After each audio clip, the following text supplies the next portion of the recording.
Hello everyone, welcome back to my channel. उम्मीद है आप सब लोग अच्छे से होंगे। आज के इस वीडियो में हम लोग देखेंगे functions and responsibilities of clinical pharmacist. Clinical pharmacist के कौन कौन से फंक्शंस है, रिस्पॉन्सिबिलिटीज़ है, आज हम लोग इस वीडियो में देखेंगे। फार्मेसी प्रैक्टिस का यूनिट 4 का सेकेंड चैप्टर है क्लिनिकल फार्मेसी।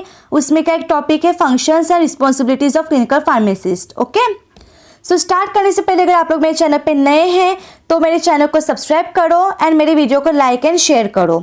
सो स्टार्ट करते हैं functions and responsibilities of clinical pharmacist. So the functions and responsibilities of clinical pharmacist are as follows. First function क्या है? He or she supervises drug distribution related activities to ensure control use of drug and patient safety.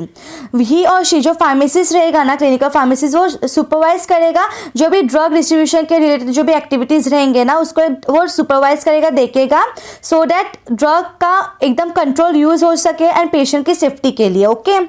He or she record patient medication history including drug prescribed earlier or and any adverse reaction. जो भी pharmacist रहेगा ना, वो patient medication history देखेगा, patients के medication के history देखेगा कि उसको कौन कौन से मेडिसिन प्रिस्क्राइब की गई है, उसकी वजह से कुछ नहीं एडवर्स ड्रग रिएक्शन या फिर कुछ सीरियस साइड इफेक्ट वगैरह नहीं ना हुआ है, वो सब वो रिकॉर्ड करेगा, देखेगा। ही और she detects and diagnosis adverse drug reaction and drug interaction. जो भी पेशेंट को एडवर्स ड्रग रिएक्शन या फिर ड्रग इंट्रैक्शन होगा वो डिटेक्ट एंड डायग्नोस करेगा क्लिनिकल फार्मासिस्ट।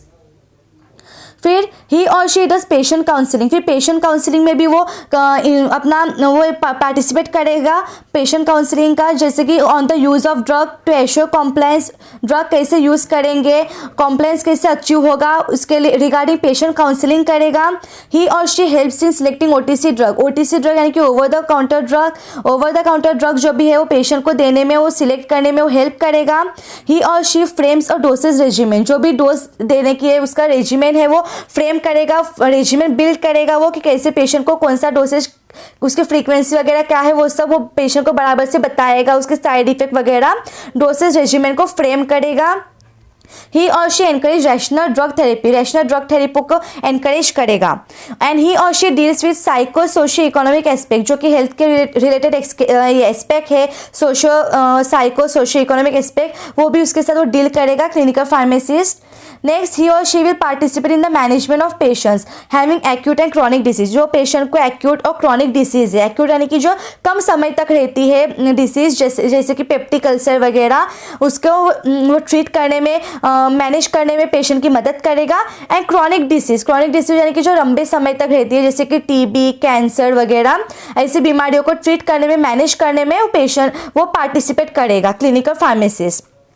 ही और she detects and correct the incompatibilities observe in drug mixture. जब हम लोग कौन सा भी ड्रग का मिक्सचर बनाएंगे तो ऐसे कौन कौन से इंग्रेडिएंट है जो एक दूसरे से कंपैटिबल नहीं रहेंगे, तो वो कंपैटिबिलिटीज को डिटेक्ट करेगा, इनकम्पैटिबिलिटीज को उसको करेक्ट करेगा वो।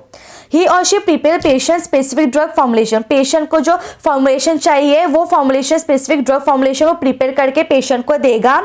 एंड ही और she direct dispensing assistant in dispensing of prescription. जो भी उसके अंडर में काम कर रहा रहेगा उसको प्रिस्क्रिप्शन को रीड करके बराबर से मेडिसिन कैसे डिस्पेंस करना है वो उसको गाइड करेगा, डायरेक्ट करेगा। एंड लास्ट इज ही और she promotes health care knowledge. वो प्रोमोट करेगा हेल्थ केयर रिलेटेड नॉलेज को, पब्लिक तक वो पहुंचाएगा, प्रोमोट करेगा, बताएगा। ओके, सो ये थे कुछ functions and responsibilities of clinical pharmacist. Important question है, करके जाना। आज के इस वीडियो में इतना ही। वीडियो अच्छी लगी तो लाइक एंड शेयर करना वीडियो को, एंड मेरे चैनल को सब्सक्राइब करना।